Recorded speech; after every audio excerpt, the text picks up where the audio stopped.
Там, където светлината среща сянка, там започва моят път. Някои казват, кратък е. Не съм съгласна. Вечен е. Та той побира спомени безброй. Срещи с чудати хора. Макар и кратки, достатъчни. Име ми дадоха. Наричат ме Места.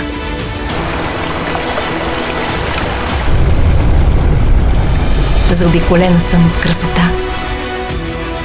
Горите пресягат се към облаци. Долините шепнат на шир. Слънцето рисува в нюанси. Понякога потапям се в тях и после тръгвам на някъде.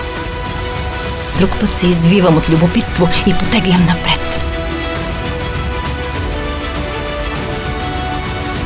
Отвъд живописните пейзажи се докосвам до друга земя. Далеч от дома. Но където и да отивам, нося душата на Родопа.